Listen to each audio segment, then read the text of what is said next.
This channel does not promote any violent, harmful, or illegal activities. All content provided by this channel is meant for an educational purpose only. মহারাষ্ট্রের দিকে নজর রাখবো। মহারাষ্ট্রের মুখ্যমন্ত্রী হওয়ার দৌড়ে এগিয়ে দেবেন্দ্র ফডনবিস। তার মুখ্যমন্ত্রীত্বের পক্ষে আরএসএস এবং অজিত পাওয়ার। একনাথের অবদানকে অস্বীকার করা যাবে না, পাল্টা সওয়াল শিন্ডে শিবসেনার।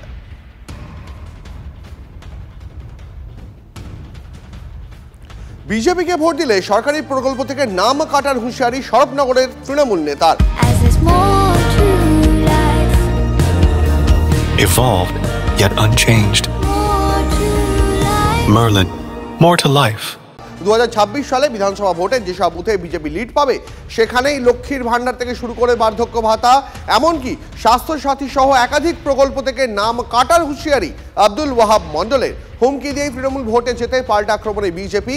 যদিও আব্দুল ওয়াহাবকে বহিষ্কৃত নেতা বলে দায় এড়িয়ে গেছেন তৃণমূল বিধায়ক বীণা মণ্ডল।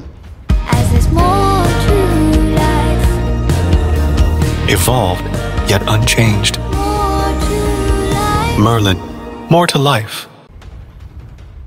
দেখা যায় 26 সালে বিধানসভার ভোটে সেই সব বুথগুলো যদি লস হয়, যদি বিজেপির লিড হয়, তাহলে কিন্তু জানবেন কারা কারা বিজেপি করছেন আমরা কিন্তু জানি। সেই বুথের কর্মীরা কিন্তু আমাদেরকে বলে, তাহলে কিন্তু তাদের কিন্তু লক্ষ্মী ভান্ডার, বার্ধক্য ভাতা, বিধবা ভাতা, স্বাস্থ্যসাথী কার্ড, যুবশ্রী, কন্যাশ্রী এগুলো কিন্তু ম্যাক্সিমাম কাটা যাবে।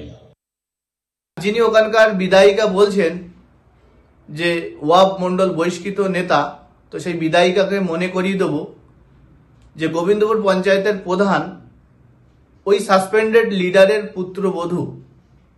তো আপনারা দলের পক্ষ থেকে আগে এই ধরনের ব্যবস্থা নিন, তারপর সাধারণ মানুষকে বলুন যে বহিষ্কৃত নেতা।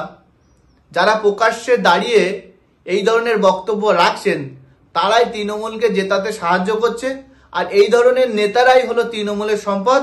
কখনো এরা বহিষ্কৃত হতে পারে না।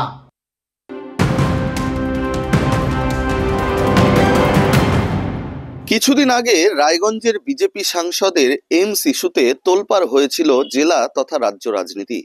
আবারও উত্তর দিনাজপুরের রায়গঞ্জের বিধায়কের এই জনতার দরবারের পোস্ট জানিয়ে ইতিমধ্যেই শোরগোল পড়ে গিয়েছে জেলার রাজনৈতিক মহলে। প্রত্যেক রবিবার আমি সময়সীমা দিয়েছি যে 11টার থেকে 2টো আর তারপর 4টে থেকে 7টা। তো যারা বিধায়কের সাথে দেখা করতে চান, যাদের সমস্যা থাকুক বা না থাকুক, আর সমস্যা থাকলেও তারা যদি আসেন তাহলে এই অফিস থেকে আমরা সেটাকে ওনাদের সমস্যা যদি হয় আমরা মিটিয়ে দেব। জনতারা তার কাছে যাচ্ছেই না, তাকে ঘৃণা ভরে দেখছে। তো উনি কি করবেন এখন? আর ছাপ্পাশ্রীদের সঙ্গে মিশে উনি যে কাজ করেছেন রায়গঞ্জ বিধানসভায়, রায়গঞ্জবাসী ওনাকে একদম ছুঁড়ে ফেলে দিয়েছেন। এখন আগামীতে এর প্রভাব কতটা পড়ে তা কিন্তু সময়ই বলবে। ক্যামেরায় মৃত্যুঞ্জয়ের সঙ্গে রূপক ঘোষ, TV9 বাংলা, উত্তর দিনাজপুর।